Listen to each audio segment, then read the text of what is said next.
Good afternoon, everyone, and welcome. Thank you for attending today's training. We're very happy to have you all here.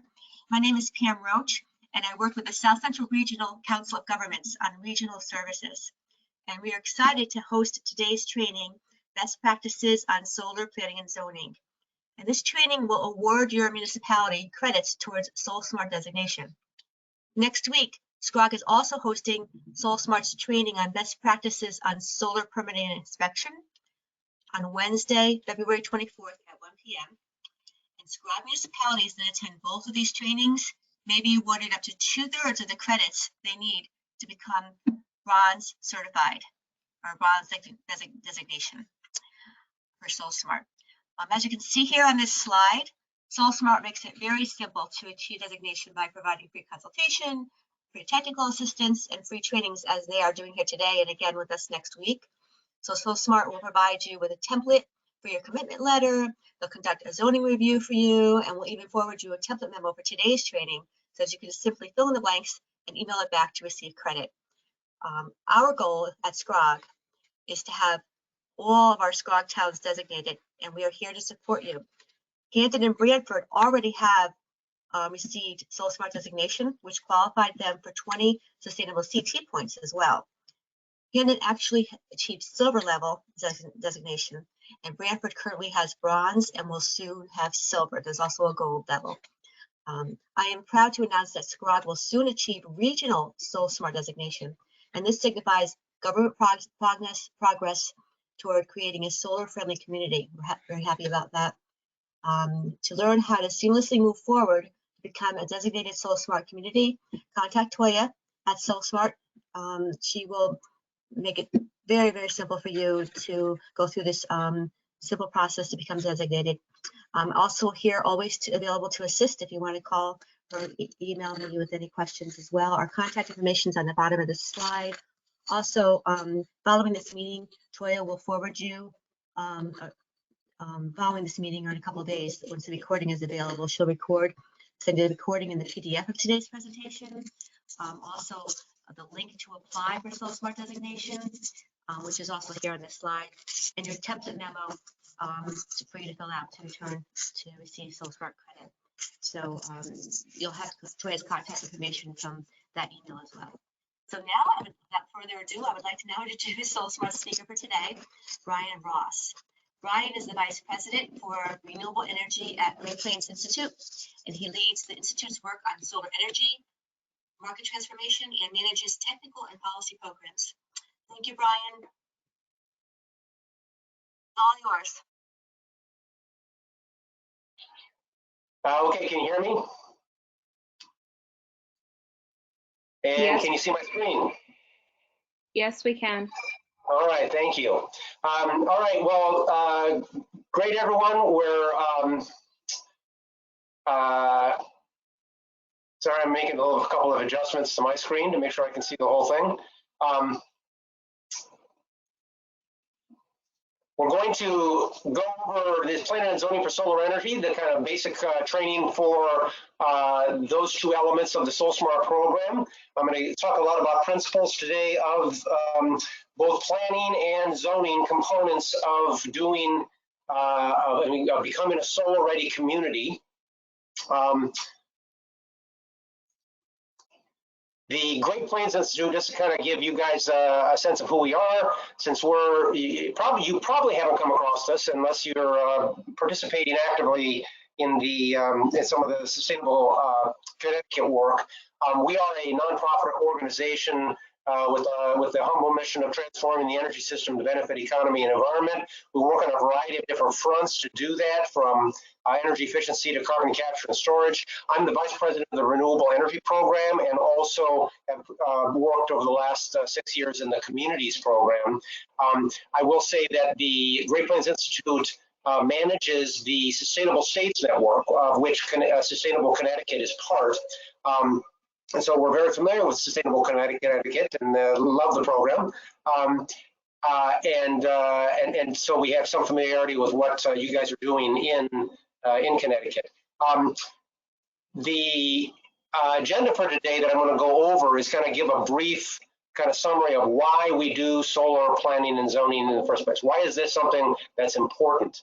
Then we're going to talk a little bit about solar as a local resource, kind of trying to help understand solar energy not as something that's an environmental thing, but rather as a development activity and an economic resource.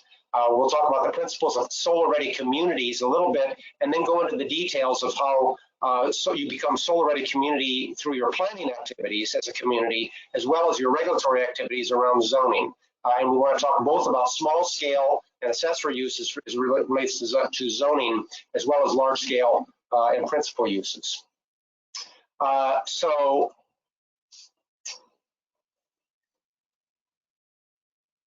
Sorry, there we go.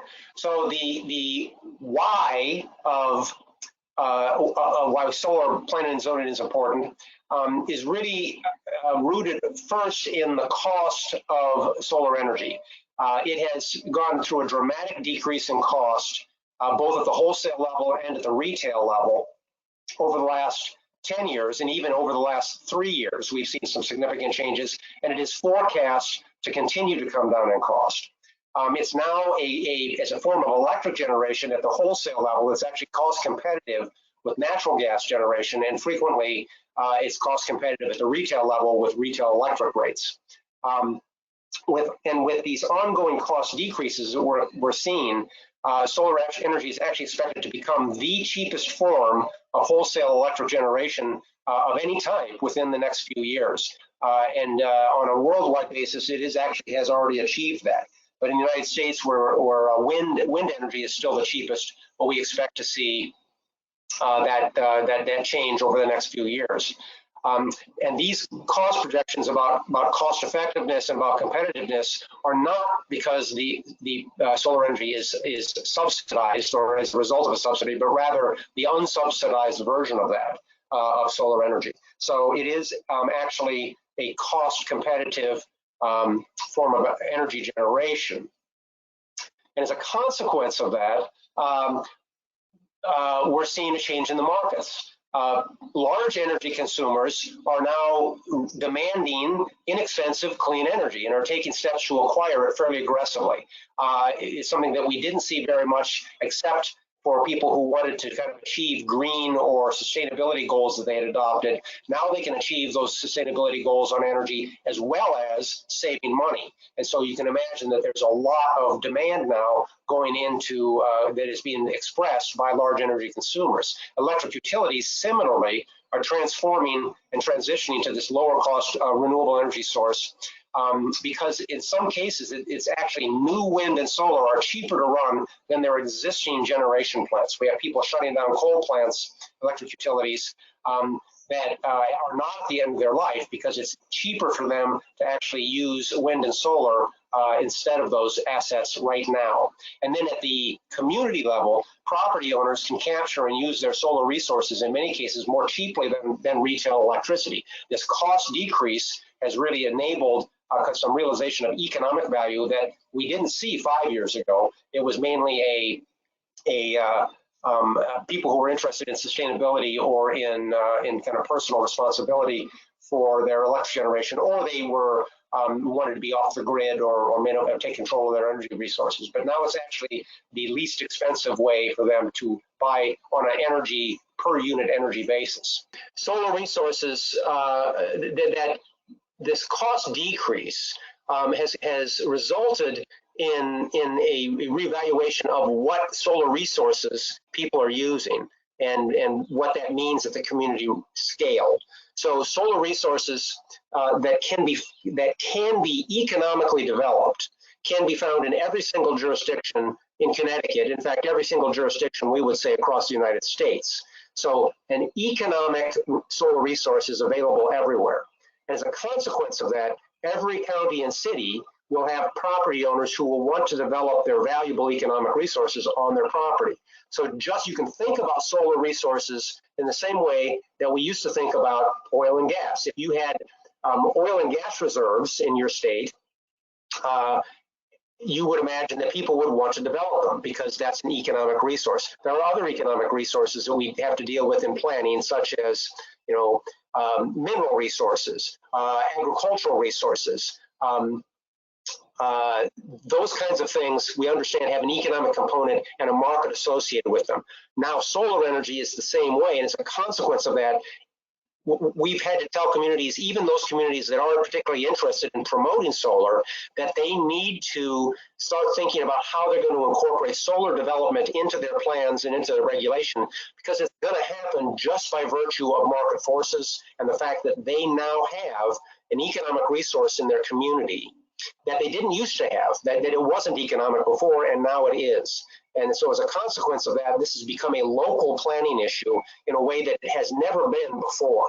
So this is why it is critical for communities to really kind of think about this. And those communities that are participating in SolSmart that actually want to promote this in particular need to think about how they're going to enable solar development to occur in their communities in a way that is consistent with the rest of their development priorities and their plans.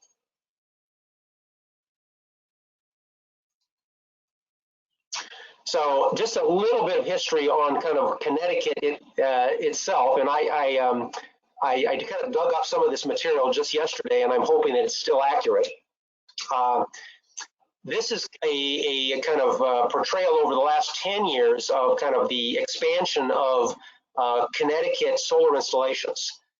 You can see that it's measured by capacity, and there's 3 types of solar development that have been analyzed here. This is the Solar Energy Industry Association keeps this for every single state in the nation. It's on the web. The reference is down below. They're a little bit behind, I think, so we didn't actually have 2020 on this graph, but it's a good portrayal of a couple of things. One is just the magnitude of change in terms of kind of the markets and the interest in solar development in Connecticut, but also kind of an understanding of how this is happening for the different forms of solar development. Because one of the things that we emphasize in the planning and the zoning elements of at the community scale for solar is that not all solar is the same thing. That we have, as you see here, residential installations, we have non-residential installations, and we have utility installations. These are 3 different kinds of land uses that you need to think about, and 3 different kinds of markets that you need to think about when you try to plan for this and incorporate it into your development regulations. You can obviously see that in 2018 and 19, the utility scale solar has dramatically ramped up, and I know that continues in Connecticut. I was reading about some of the recent proposals that are currently being evaluated and some of the controversies around those particular kind of developments. So what is a solar resource? Now, if you look at that graph on the left, I imagine if I was running a poll here, I could say who has actually seen this particular graph, and some of you probably have. This was developed by the National Renewable Energy Laboratory, and it shows where we have, it shows the solar irradiance, which is kind of the amount of sunshine that different places in the country get. And you can see that the desert Southwest is the kind of Saudi Arabia of solar, right, in the United States, and it's dark red. While those of us who are from that more northern tier, which would include both Connecticut and Minnesota, where I'm from, are far lower at least by the way it's portrayed in this graph, as is in terms of resource.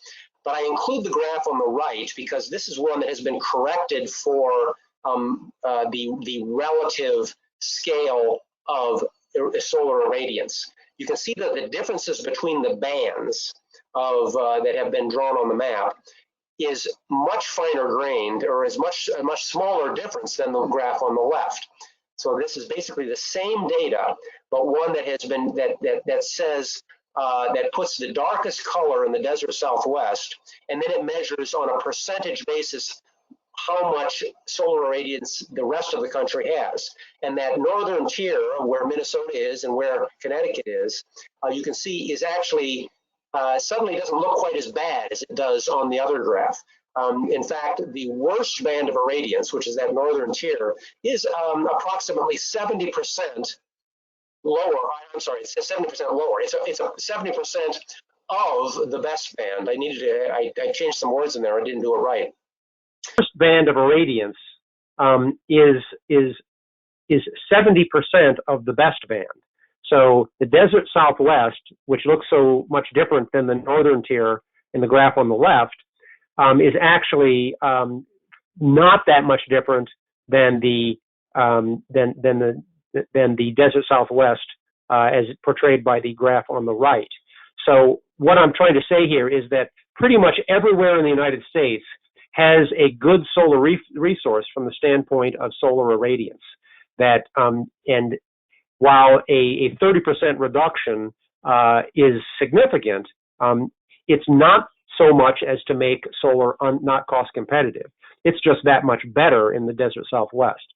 So I wanted to kind of dispel the myth that the solar, which I still hear sometimes, that solar resources are really only appropriate in places down where the sun shines, 360 days a year without any humidity.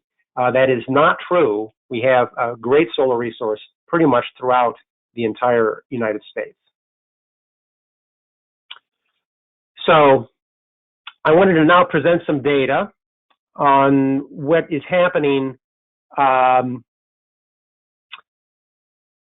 in Connecticut. We have some estimates of what this resource means when you actually look at it at the community scale, because solar irradiance is only one piece of your solar resource. The other piece is how much of your community is shaded and how much is on the north side of a hill. Kind of local landscape issues actually have a bigger impact on solar resources than do that solar irradiance number. So what we need to look at is where do you have unshaded areas for a long enough time during the day that the solar resource is actually economically viable. And there has been a lot of analysis done nationally. The National Renewable Energy Lab has a great data set that they've just launched. It's still kind of in beta form, but called the State and Local Planning for Energy, or SLOPE initiative, that you can get data for every single state and every single county throughout the United States. And for some of the data sets, you can get it for electric use, at the community scale, at the city scale. So we looked at Connecticut as a whole, and the total annual electric usage in Connecticut is 30 plus gigawatt hours of electricity. And you can kind of see how that's split out among the different categories, commercial, residential, and industrial, in that graph on the right. The rooftop solar potential, when you look at what is the economically viable solar resource on rooftops, without looking at anything else, the total technical potential is almost 16,000 gigawatt hours. So that means that the technical potential for rooftop solar in Connecticut is about 52% of your total 2020 electric use, which gives you a sense of both of the economic value of economic solar resources in your communities and the diversity of opportunity that you see across your community for the utilization of this particular resource. And I should emphasize that this is technical potential, and that there are some additional things that would slim that number down from 52%, if we actually started looking at how many rooftops are structurally suited for solar on top of it, or how many have financial issues that would preclude it, such as their rental properties, and the people who are renting them are not going to put solar on the top. But still, the technical potential is 52%, which is pretty remarkable. Another way to look at this, or actually I wanted to just say, if you wanted to get down to a granular level, there is a tool called Google Sunroof. Google runs it. This is what we're showing here is the coverage data for the state of Connecticut. So that band of orange is basically showing the rooftop solar resource for the state. And obviously, it's not complete coverage. They tried to cover all of the major urban areas, and this obviously does cover a great part of your regional government that you're in. And for this area, when we look at just the kind of covered areas, there's about 11,000 megawatts of solar rooftop capacity and about 12,000 gigawatt hours of annual potential production. And this is getting to a little finer grain of solar resource than probably we would see in the slope data.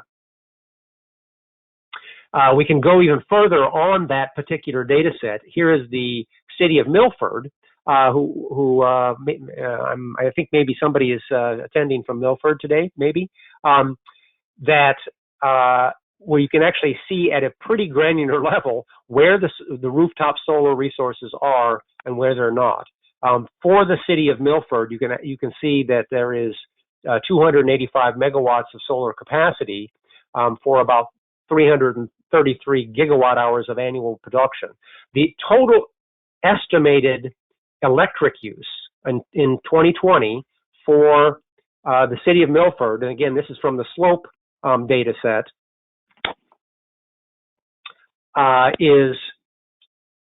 it would be about 54% of annual electric use. So you can see even at the city level, we can kind of make this calculation and come up with some estimates of how extensive the resource is and where it might be located. We looked at it at the county scale here because this is where you can actually start in the slope data set. You can look at utility scale resources as well. Rather than just rooftop, if you looked at what the technical potential is for residential rooftop, commercial rooftop, and utility scale solar development, it actually gets a lot bigger in terms of kind of technical potential, because the utility scale resource is quite large. This is again, technical potential where you are looking at things like putting solar on farmland areas and kind of underutilized open fields elsewhere in the community. And the technical potential is in excess of the entire annual electric use of 2020 for the county. So again, kind of just getting a sense of where the technical potential is and where the economic opportunities are in your region to do solar development.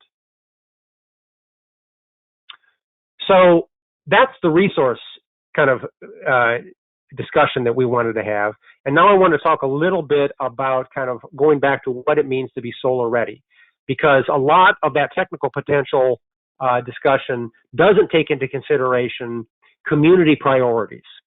Just because you have a technical potential for utility scale in your community on farmland doesn't mean that you want to develop your farmland as solar farms. And so how do we actually balance these things at the community scale in order to be solar ready? So we have here 5 principles of solar ready communities. This is the work that we did at GPI back about 5 years ago, where that actually predates the SolSmart program, but it actually fits very neatly into the SolSmart kind of framework. 5 things that communities need to think about to be solar ready. One is you need to make sure your comprehensive plans or your master plans describe your solar resources and encourage development. The policy end of your community is in the comprehensive plan or the master plan. You need to make sure your development regulations explicitly address solar development in its varied forms. So not just solar as one thing, but rather solar in the context of its different forms and in the context of how it fits with other kinds of developable resources in your community. You need a permitting process that are predictable and transparent and well documented. And I believe you had a webinar on the permitting process just earlier, right before this one, that kind of addresses that point. You need public sector investment in the community's solar resources. And this is the city itself investing in solar resources on its buildings and lands. And then finally, you need local programs to limit market barriers and enable private sector solar development. Because if you need to always step beyond in your kind of economic development work, beyond what you can do on your own, on the city's own properties, and look at what you can do to assist the private sector to help meet your community goals. And all communities have things like economic development programs and financing programs and housing programs and transportation programs, all of which have an intersection with solar development. And so you need to think about how those local programs can be adapted to solar development. And on the right, I just kind of put up the solar PV model zoning ordinance that was developed for the state of Connecticut. I believe this the version is in 2016, which we'll be talking about how this applies to that development regulation piece when we get to the zoning part. So, this is the same, I guess the same slide. I'll skip past that. So what is it? I'm going to go into kind of some of those points. We're going to talk about the comprehensive plan part and the development regulation part of those principles. And for the planning element of this, kind of policies, what is it that communities need to do to have a solar-ready comprehensive plan or a solar-ready master plan? There are 4 things that you need to think about. One, you need to identify and define the solar resources. And that's kind of why I showed that kind of granular map earlier in talking about resources, is that we have the data now for most communities that we can actually identify at a community scale where your solar resources are and actually quantify it in the same way that you would other kinds of resources. For oil and gas and coal and those kinds of resources, if we talked about oil and gas reserves, everybody knows what I'm talking about. If I talk about your solar reserves, people scratch their heads, but you can quantify it in the same way that you can oil and gas. And so that's something that you can do with the data sets that we now have available at the community scale. Second, you need to acknowledge solar development benefits and desired co-benefits. As a development process, you need to identify solar development opportunities and conflicts in the communities, in your community. This is where you kind of say, how do we balance different priorities, development priorities, with the solar development priority? And then you need to set solar development targets and goals.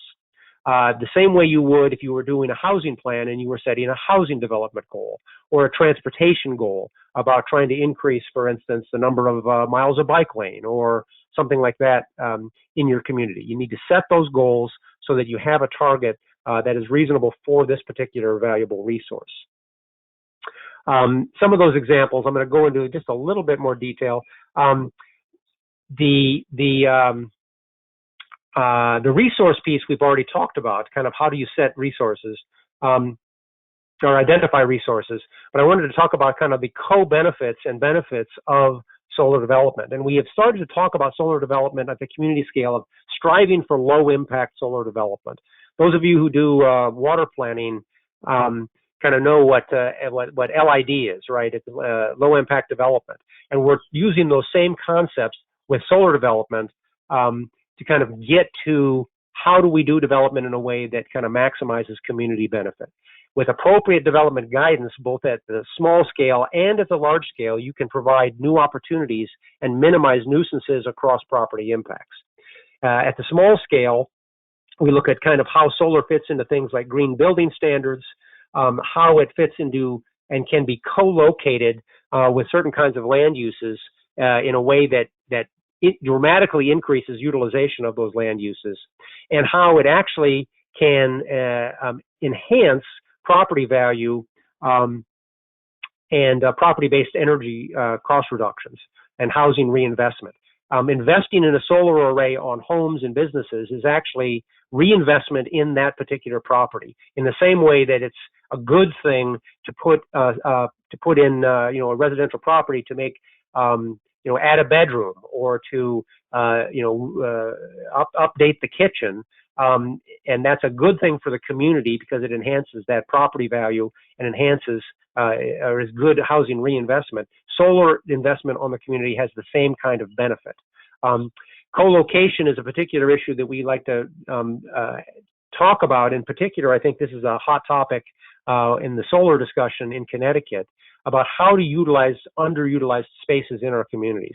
Industrial buffer areas, commercial industrial flat roofs that are currently don't have mechanical systems on them or other things, and things like parking lots, surface parking lots, where it's really underutilized space where you can do applications like solar plus EV. At the large scale, you have similar opportunities. There's a lot of conflicts that we hear about for large scale development at the land use level, but you can, with care and with good development regulation, you can actually turn what some people think of as a problem into an asset. There are opportunities to actually enhance agricultural businesses in the community through the use of careful solar integration into those areas by just simply by diversifying income streams for agricultural operators. Is kind of something that has been well documented as a means of actually making agricultural businesses more economically diverse and stronger financially. You can also, and there's a lot of research being conducted on this, co-locate solar with certain kinds of agricultural production, and also things like incorporating pollinator ground cover is kind of the picture that is over. That has an agricultural benefit for some kinds of crop systems. Similarly, you can get water quality protection if you use the appropriate kind of design on site and perennial ground cover that actually creates assets for water quality rather than problems. And habitat value similarly can be built into a solar development in a way that very few other kinds of development can incorporate that or co-locate that benefit for community benefit. And I'll go into a couple of these in a little more detail. But we also have to talk about potential conflicts. How does solar development fit with other kinds of important resources in the community? Because solar development is development. It's just another form of development, and like all forms of development, there are always going to be synergies and always going to be conflicts. How does, for instance, solar development in an urban area interact with the urban forest? Urban forests are great things. They're great things for property value. They're great things for comfort. They're great things for climate. But they don't work well with solar, right? There's a shading issue that is inevitably going to put those two things into conflict. How are you going to think about those two good things when you do your plans? Historic resources, similarly, something we want to protect. We want to enhance it. It has community value. How do we make sure that solar development doesn't negatively impact historic resources? Can we do those two things together in a way that creates synergy? Development, redevelopment, and density kind of issues. A lot of times we have one of the surface parking lot issues that we've encountered is when we say we propose, well, let's do a solar canopy on that surface parking lot. Is, well, the community has actually zoned that or planned for that in their master plan to be a redevelopment site for housing at some point in the next 10 years. Well, that's kind of one of those conflicts you need to think about. Where are you going to do solar development that has a lifetime of 20 or 25 years in the context of the rest of your redevelopment and development goals and your opportunities where you're trying to, for instance, increase density in your community? Natural areas and habitat, where are the synergies? Aesthetics and view sheds, community character issues, and agricultural practices. And this is something that has been a very hot button issue, particularly out on the East Coast, where you're talking about loss of prime agricultural soils, you're talking about loss of productive capacity, you're talking about fragmentation of land, and of course you're talking about agricultural character as an important element. How can you integrate these things and proactively talk about these conflicts in a way that makes some sense for your community? And then finally, I want to talk a little bit about setting solar development goals. Your plan should have targets or development goals. There have been hundreds of cities across the nation that have set 100% cleaner renewable energy goals, but what does that mean for you at the community scale in regard to solar goals? We have 4 different kinds of targets that we've seen that communities have adopted as part of their master plans or their comprehensive plans. You can identify what percentage of total electric energy use in your community you want to be renewable or want to be solar. You can talk about what percentage of total electric energy use that is going to be generated in boundary with solar energy in your community. So to say, we actually want to see not just people buying solar energy that's generated someplace else outside the community, but we want to set a goal for in-boundary development. or similarly a target number of solar installations within your community, or a target capacity of installed solar within the city. These are different ways that communities have actually incorporated this into their plans. And I just wanted to kind of say that the benchmark for gold standard for cities was just recently set in, of all places, the city of Des Moines, Iowa, adopted a goal to achieve 100% renewable energy, or 100% carbon-free energy by 2030 throughout their entire community, but not just on an annual basis. They actually want to make sure that they're getting 100% carbon-free every single hour of the year, which is a standard that was also recently adopted by several corporations for their international operations. This is kind of a gold standard for kind of a renewable energy or carbon-free energy goal at the city level. So that's the planning discussion. And now I want to talk a little bit about the zoning discussion. How does this fit within your zoning standards?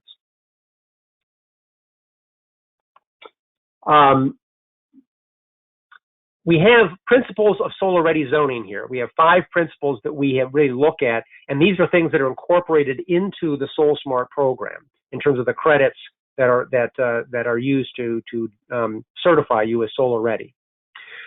First of all, you need to explicitly recognize and address the different forms and uses of solar development. Rooftop solar is not the same as utility-scale solar farms. You need to create by right installation opportunities. How do you set the standards so a solar installer in your community knows how to come in and do an installation without having to go through and get conditional uses or other kinds of permitting in order to reduce the soft costs of those development opportunities? If you tell people how to do it to avoid those things, and make it obvious, they will then do it. And you need to create those by right installation opportunities. Similarly, you need to set clear and predictable standards that balance solar resources with these other resources and land uses. Think ahead about how you want to incorporate solar in your agricultural areas, or how you want to incorporate solar in your historic areas. What is the way to do that? Set those standards in a clear and predictable manner so that, again, the industry can work in a way that they understand what the landscape is. You need to make sure you're enabling capture of desired local co-benefits. If you want solar to that is principal use solar in your community to be done in a way that incorporates pollinator habitat into it, you need to require that in your zoning ordinance. And we actually have language to point to on how you do that. If you want to enable capture of other kinds of co-benefits for rooftop solar, you need to make sure that it's emphasized, either emphasized or required in your zoning ordinances. And then finally, you need to maintain consistency with regional best practices. What this means is we don't want one community and an adjacent community to have dramatically different kinds of standards. There are best practices nationally, and that's what SolSmart is all about, that you can use as a foundation to create your own best practices so that we will maintain this consistency within the market areas where solar is being deployed.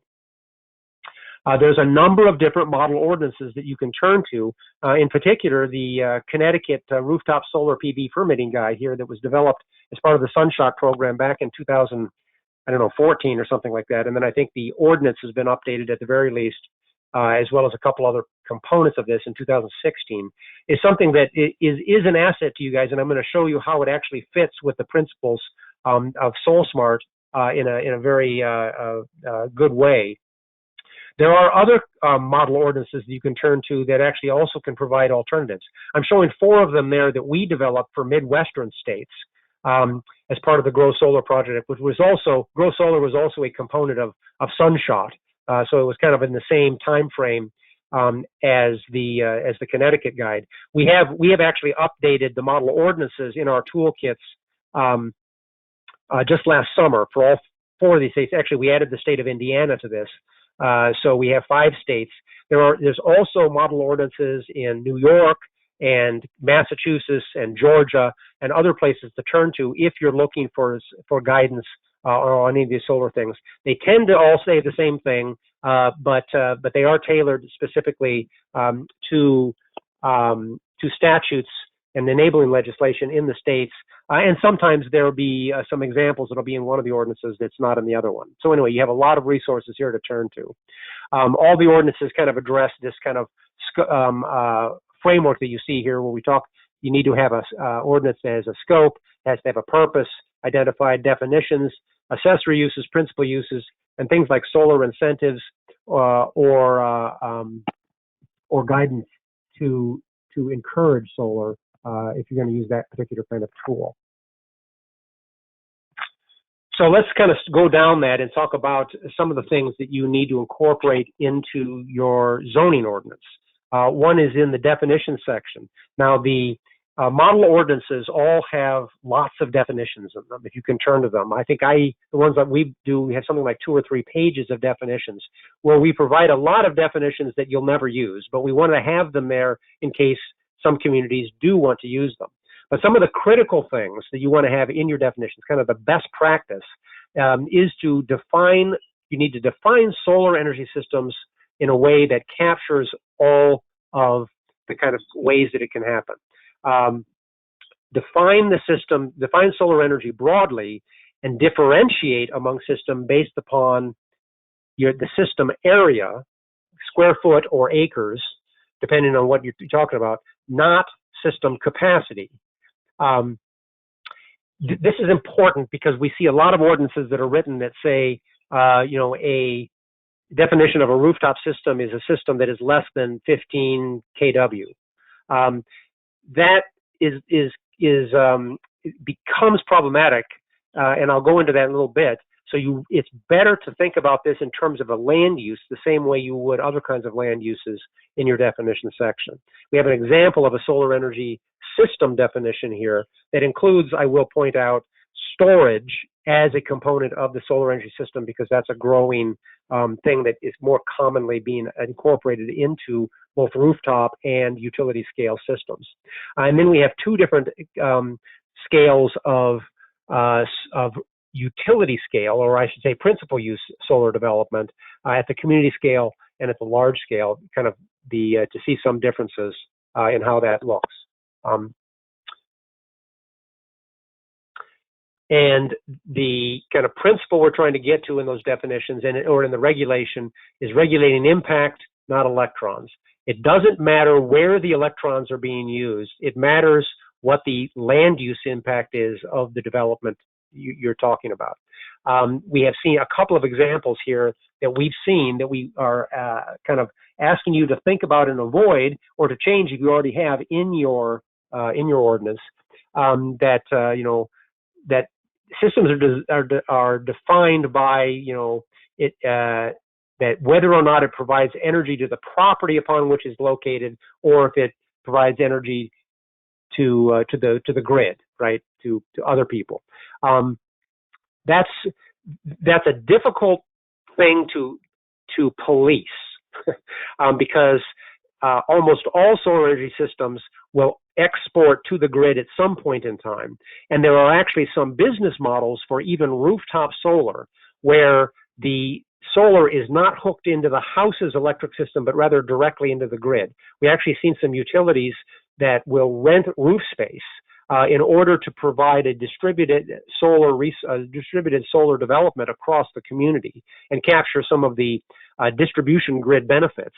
And so the utility owns the system. It's leased. They lease the rooftop, and they have a separate meter that kind of runs then into the grid. That would be not providing energy for the property upon which it's located, and in some ordinances it would be prohibited. And we don't want to prohibit it because whether that system is providing energy to the grid or whether it's providing it to the building, it makes no difference from a land use standpoint or the impact of the community. Similarly, we don't want to have a size limitation. We've seen some ordinances written this way. Solar energy systems that are sized that say you shall not put a solar energy system to provide more than 100% of on-site electric use. It sounds on the surface like that would make some sense, but actually it discourages energy efficiency because we have some buildings, that could be identical in look and size, where one person is very efficient and the other one is not, and the person who's not would be able to put a much bigger solar array on their roof than the person who is. We want to size energy systems to the roof and to the resource, not to the on-site electric use. If the homeowner wants to do that, that's fine. But if they want to, size the system bigger than 100% of their energy use because they're very efficient, they should also be allowed to do that, as long as they're meeting the other kind of aesthetic and building code regulations that they have to meet. So let's talk a little bit about the specifics of small-scale and accessory use solar in your zoning ordinance. Here are kind of a summary of the best practices for small-scale solar that have been developed by SolSmart and are incorporated into the credit system. And I'm not going to go over all of these, and I'm going to go over some of these in more detail rather than right here on this slide.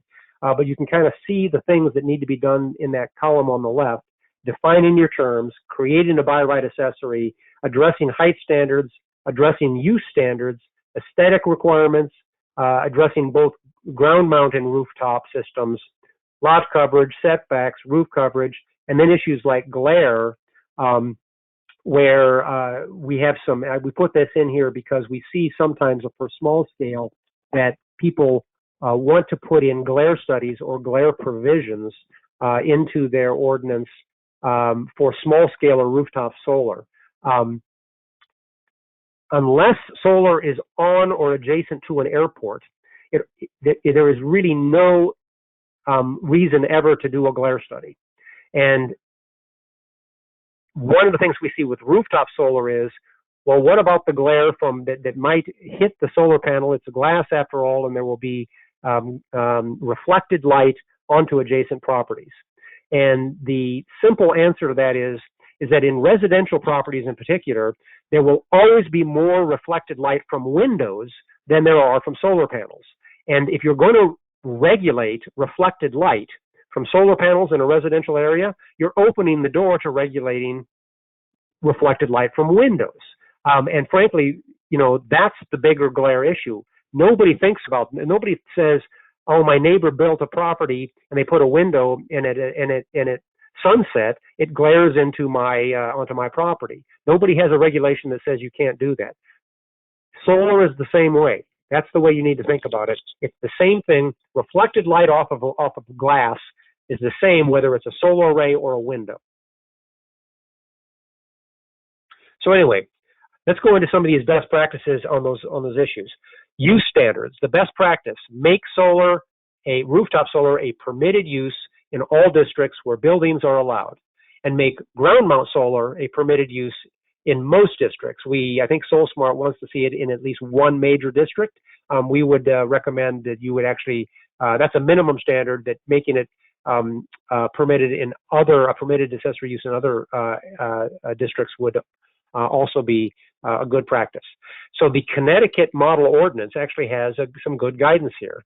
They actually have language in here that says, accessory roof-mounted and ground-mounted solar are permissible in all zoning districts as an accessory use to any lawful permissible use on the same, lot upon issuance of proper permit, pursuance to, etc., upon compliance of all requirements in the section, etc.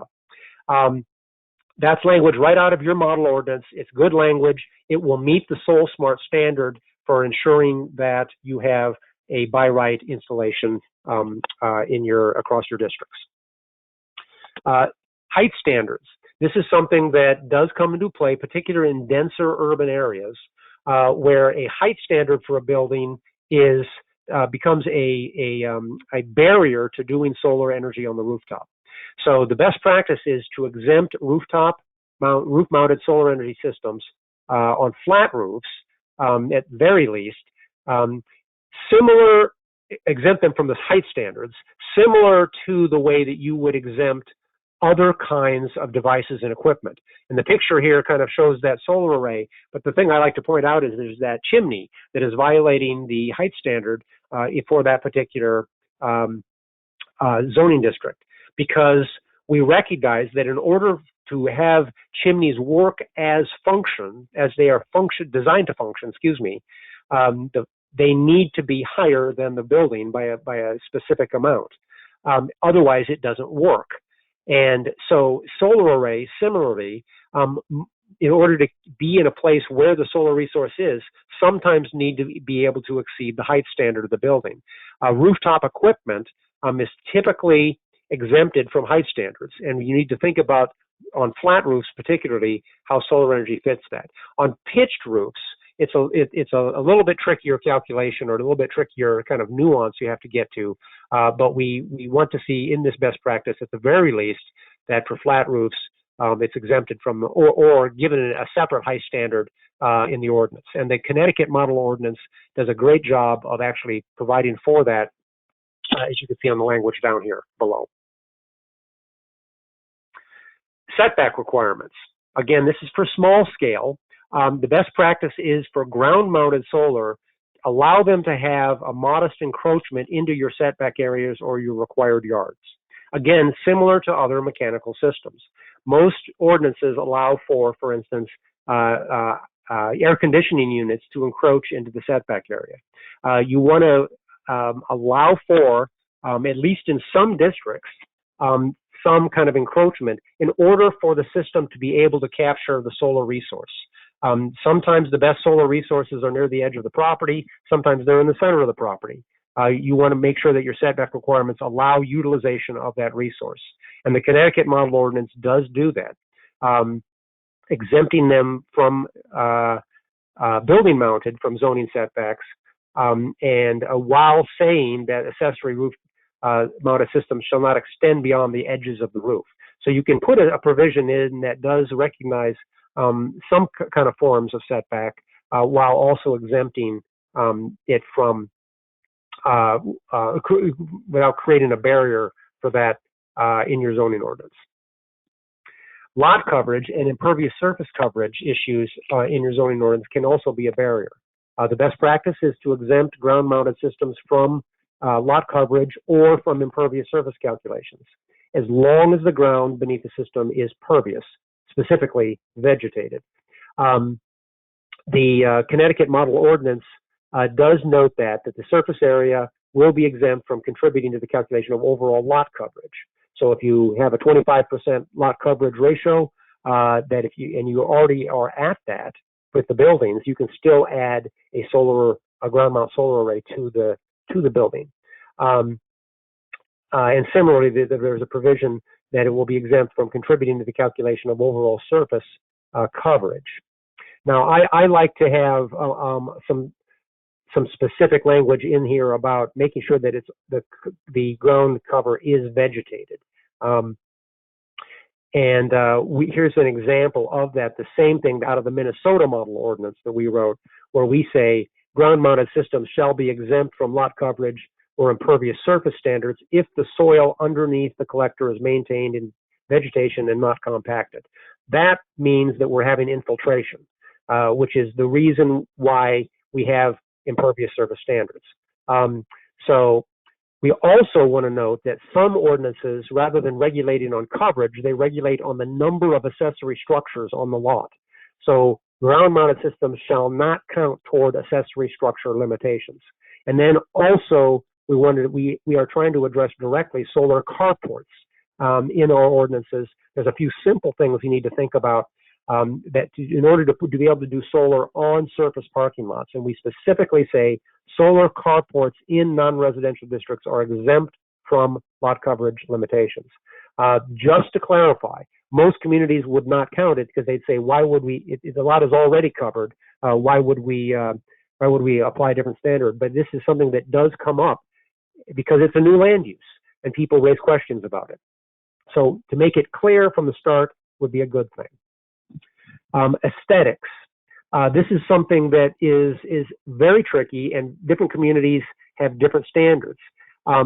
SolSmart really tries to emphasize that we exempt solar from rooftop equipment screening requirements, that we exempt it from aesthetic standards for visibility, and that we limit any historic or screening or aesthetic standards to historic districts. There are ways to kind of, for communities that have a great sensitivity to this. When we first did our model ordinances, we had a lot of suburban communities that were very concerned with the appearance and the impact, and they weren't willing to exempt solar entirely. So there are some ways to get to that. In the Minnesota model ordinance, we tried to address that directly. Solar energy systems shall be designed to minimize visual impacts from the public right-of-way. Not eliminate, but minimize, to the extent that doing so does not affect the cost or efficacy of the system. And that we provide specifically in our model ordinance a way to do that, which is to say, if you flush mount the system on the roof, you have minimized the visual impacts, like you see in this picture here, those flush mounted systems. And then similarly, roof mounted systems on flat roofs shall not be more than 5 feet above the finished roof, but are also exempt from any rooftop equipment or mechanical system screening.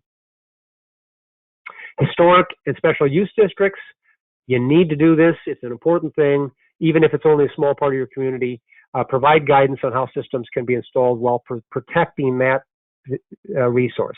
Your Connecticut model ordinance has some specific language in this in the ordinance about village and historic districts that actually goes to a state law that you have that on historic districts that says that you can't deny utilization of renewable energy resources unless the historic commission finds that the feature cannot be installed without impairing historic character or appearance of the district. So there's actually a protection built into state law that you need to consider in your ordinance and in the standards that you adopt in historic districts. And then we have some other things that we address for our small scale uses in some of our model ordinances that the Connecticut ordinance does not address, including things like how to incorporate it into planned unit developments, flexible zoning regulation, how do you require solar ready or solar actual as a condition of special use permits, how do you address things like solar access or solar easements, and then not really zoning, but linking economic development assistance to solar energy outcomes. So we now want to touch on large scale and principal use solar. The Connecticut model ordinance did not address large scale and principal use solar. You can see this is right out of the ordinance. It says the reach of this ordinance does not currently include, but could be expanded in the future to include zoning considerations for principal solar energy systems and solar thermal systems. So what I'm going to show you is kind of the best practice standards that we have used in other states, because it is something you need to think about, though there is some nuance in Connecticut state law about how large scale is done that affects obviously what you're going to do. Primarily, the Connecticut Siting Council, which is kind of does siting approvals for lots of infrastructure in the state. And I will admit that probably people on the call understand this more than I do because I haven't done work in Connecticut. But my understanding is that the Connecticut Siting Council has authority for all principal use solar that's greater than 1 megawatt in size, which is about 5 to 10 acres of land. And so when you get to anything that's going to be more than 1 megawatt, the local jurisdiction does not have jurisdiction anymore. It reverts to the Siting Council. So all of the utility scale stuff is done at the Siting Council level rather than at the local level. And there may be some nuances to that people here on the call would be able to correct me on, but I just want to put that out on the table because it does change obviously what you're going to do in your ordinance. Here are the zoning best practices for large-scale solar that we kind of incorporate nationally in the SolSmart program. And it mirrors a number of things that you see in the small scale, but there are a few differences. You know, defining terms, you want to enable development in a way that makes some sense, usually as a conditional or interim use in specific districts for large scale. Sometimes you can allow for it as a permitted use for certain communities. Again, regulate the land use, not the energy. recognize the differences in land uses for principal use, coverage limits. If you treat a solar array as a building, you're gonna basically kill any principal use solar in your community, because you're going to have coverage limits that say things like 25 and 50%, which means you have to leave 50% of your site without solar panel on it. And that really doesn't make sense for solar energy. And also, similarly, impervious surface standards need to be recognized. And I'm going to go into this in a little more detail in a few minutes. Capturing co-benefits, I kind of mentioned this before, enabling habitat friendly, enabling co-location of agricultural uses, enabling water quality improvements. There's ways to do this in your ordinance. You need to think about it for principal use. Screening requirements. You should look to your existing screening requirements as a guide, and I'll go into this. I'm going to touch on this, I think, in a few slides here. Similarly, setback requirements. There are some ways to think about setbacks for solar that are unique. Glare is kind of the same thing as we talked about. It is needed if you're near an airport, probably not otherwise. And then decommissioning standards are something that communities will frequently need to incorporate for large-scale solar into their ordinances. So here's some of the siting elements, and we kind of defined two types of siting here, and I split this up based upon the kind of Connecticut siting guide standards. Here, community scale solar, typically ground mounted. It says fewer than 5 acres. Usually, well, for a megawatt, you may get a little bit more than 5 acres, but that's about the threshold. And you can permit it by right in certain districts, and through conditional uses in non-residential districts. There are opportunities to do 5 or 6 or 7 acres of solar in most districts on pieces of land that are difficult to develop for other reasons, where it may make some sense. Large-scale solar is where things that probably are going to be covered by the Connecticut Siting Council, and so the standards there may not be applicable depending on what kind of the state law says. But we do kind of, you might want to think about it at the very least, because the Siting Council will take into consideration local standards. And if you create local standards for large-scale solar, it will be considered in the siting when somebody comes in with an application. Site design elements. These are important things to address for large scale. Setbacks, screening, ground cover, and buffer areas, things like power and communications lines, and fencing. There are good options and bad options, and we're going to go into some of those things. Setbacks. You need to identify for principal use, recognize that there are different kinds of setbacks, and you need to think about all of these things as it relates to principal use in your community. Some communities are not going to have much principal use. Other ones will have a lot more opportunity to do that in, for instance, more rural areas. But you need a property line setback. You need roadway setbacks. You need to think about some specific land uses, particularly non-participating dwelling units. How far of a setback do you want to have that 7-acre solar farm, solar garden, from an adjacent housing units? Other features such as natural areas, commercial uses, or recreation areas, do you want to have a setback from those? This is the integration of this kind of land use into your community fabric. Screening. The principles we use for screening for large scale are first and foremost to use your existing screening standard as your benchmark. If you don't regulate, auto recycling yards with screening requirements, there's no reason to have a screening requirement for solar energy. Consider the screening circumstances. We have communities that put required screening around an entire solar development when it was completely surrounded on 3 sides by farmland. There's no need to screen the solar development from crops. Screening is a visual impact. There aren't people out in the cornfield or the soybean field, as we would say in the Midwest. Recognize the relationship between screening and setbacks. If you require a big setback, then the screening is less needed. The only reason you're doing setbacks for solar is for the visual impact. There are no noises, there are no smells, there's almost never any people there, there's no air emissions. all the things that we would do setbacks for, the only thing that makes setback a real consideration in terms of nuisance for solar is the visual impact. And screening and setbacks then are addressing the same thing. And really avoid arbitrary standards, where you set a standard for solar that is unique and does not match the standards that you set on screening for other kinds of uses.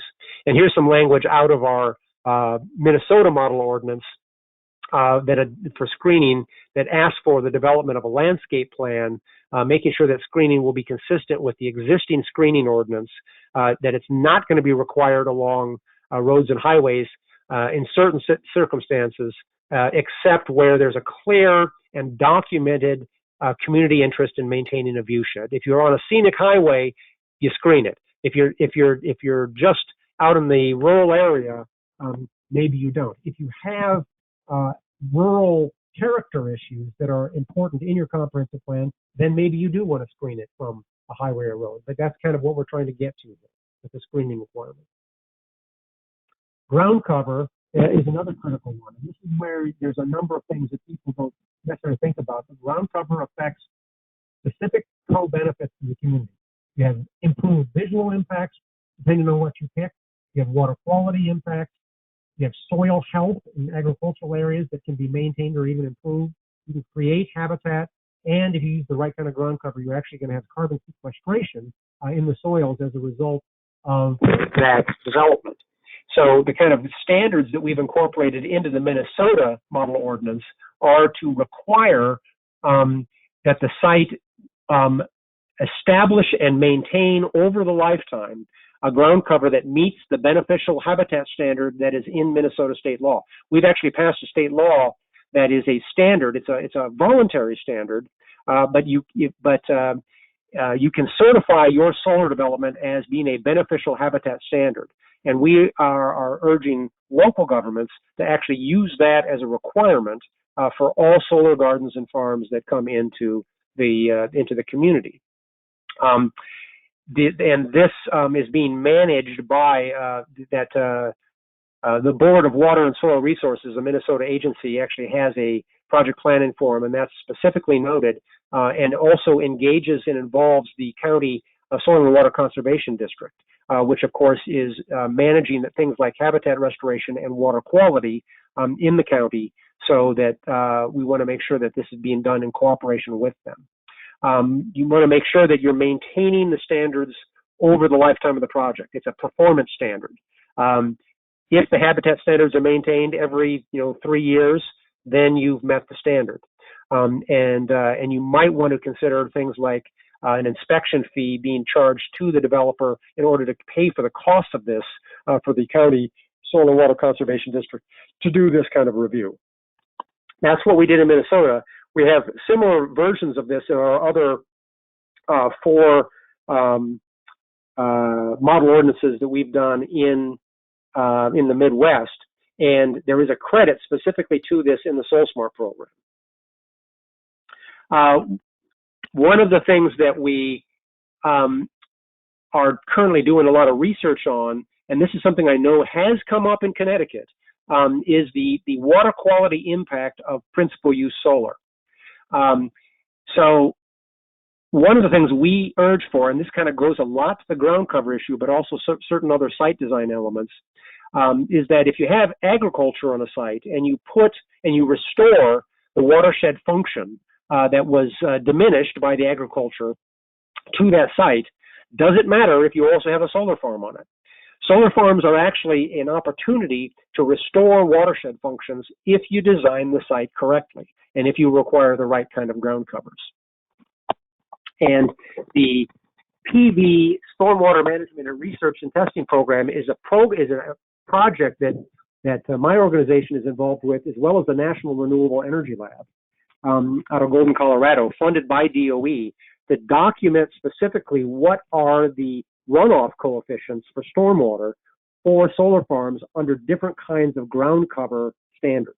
So we want to be able to document it from a science-based background and publish coefficients that then local governments can use in order to make sure that solar farms are actually creating a watershed benefit rather than creating a problem. This is our study led by NREL. It is a national study. We're doing field testing now. We have done some modeling and we have initial results. We're looking at 5 states specifically for water quality benefits on this to kind of see how solar farms fit.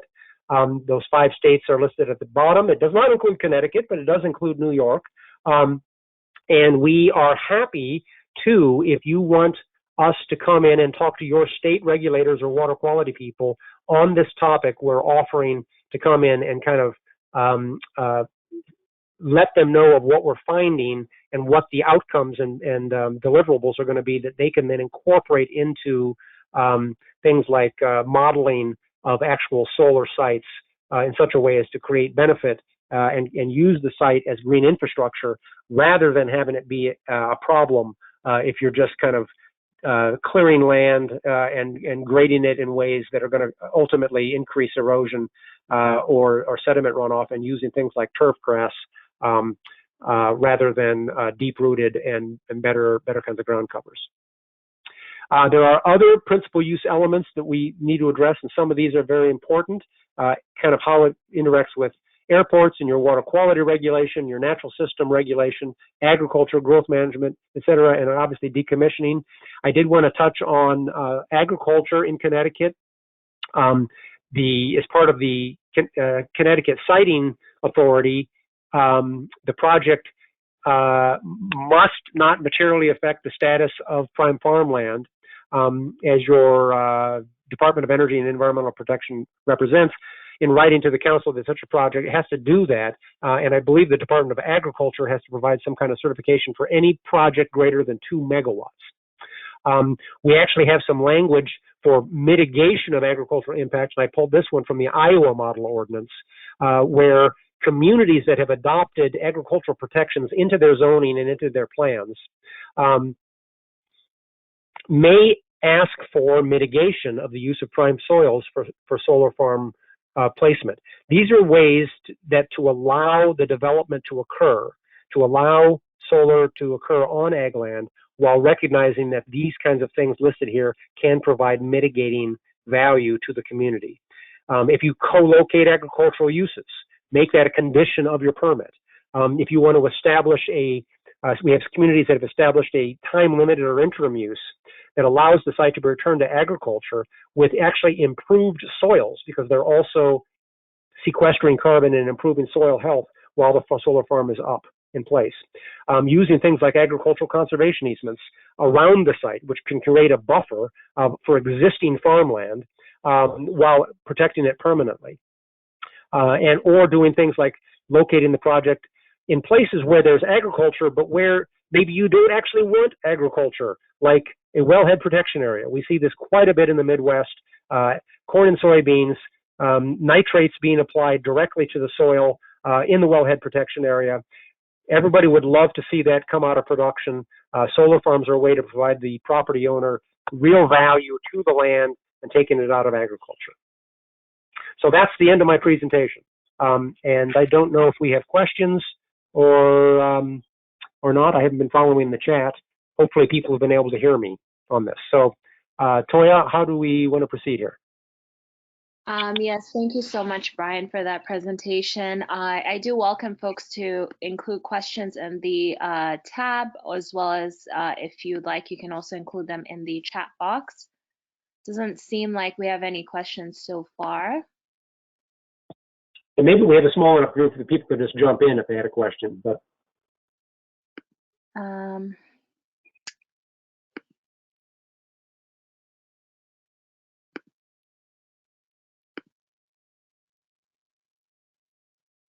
I guess we can give folks a few minutes to include those questions. And if you don't have any questions now, you can always send them to either Pam or Toya or Brian. Toya, can you hear me? Yes, I can hear you. Yeah, Brian, thank you so much. That was really very helpful and to our towns, and we'll get the slides so we can refer back to some of that I wanted to look back at the Connecticut ordinances. That was a nice summary. I'm curious because I missed part of it with the Connecticut. You said there's 5 states that are part of the PV Smart. What would Connecticut have to do to get onto that, and what does that involve again? Can you explain that a little more? Sure, I'll be happy to do that. Yeah, we have 5 states where we're doing that are what we're calling our case study states, and we actually have in those states solar farms that are part of the kind of field research and monitoring, where we've installed, soil moisture sensors and, looking at infiltration rates on different kinds of ground cover, et cetera, and we're using that to build our model. But Connecticut can participate in that. If you want us to come and present to your water quality regulators about how this is shaping up and kind of what the deliverables are at, because one of the things that we run into is we're going to develop these stormwater coefficients for solar and potentially set the landscape for changing solar from a problem into an asset in terms of green infrastructure. But we need to get the word out to our regulators, which tend to be at the state level. So if Connecticut, so if Connecticut would like us to come and talk about this, we're only about halfway through the project. We're not even halfway through the project. We're going to do a lot of validation of our modeling results, but we're happy to present the kind of what's going to come out of the project, where we're at now, what we're finding, and how that, and if we can get a better sense then of how that what we're doing can be, we can make sure that it's going to be of value to your regulators. We're happy to come and engage them in that. And so that's kind of my offer to you in Connecticut, that you can participate in the study. We're not going to come and do a solar, do additional monitoring specifically in Connecticut unless somebody comes up with some more money for it, which is always the problem, right? But we're happy to come and engage you guys on this and to help get the word out. Okay, great. Let me get back to you on that, because I like us to be in the know, and also if there's something we can some kind of feedback we can give or anything we can do along the way to help make sure we're in good shape as well. So let me get back to you on that. I'll circle back with you. Good. Yep, thanks. Okay, thanks.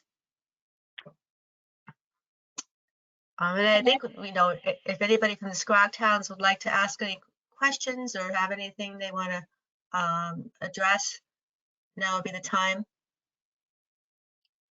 I can't see who's on the call, but thank you. I appreciate all your time today and for attending and getting points for your designation, and we're happy to have you on, learning anything we can do to move forward, right? Yeah, absolutely. And I was just going to add that for everyone who's attended that is participating in SolSmart, I will send out a template that you can fill out to show that you attended this webinar, and you'll be able to get credit for the corresponding criteria. That's great. And then you'll send a link out too for them to apply for designation, right? Yep, that's correct. Yep. In case they haven't done that yet, Yeah. Excellent. All right. Thank you both. Absolutely. It does not look like we've gotten any questions, so I guess we can go ahead and end it here. All right. Well, thank you, everyone. It's been a pleasure to come. I really enjoyed looking into the situation in Connecticut because it's quite a bit different than we see in the Midwestern area that I have been mostly dealing with. So it was very interesting. Thanks, Brian. Yes, no, thank you. Helpful examples. Thank you. All right. All right. Have a good day, everyone. Bye-bye. Bye-bye. Okay, you too. Bye.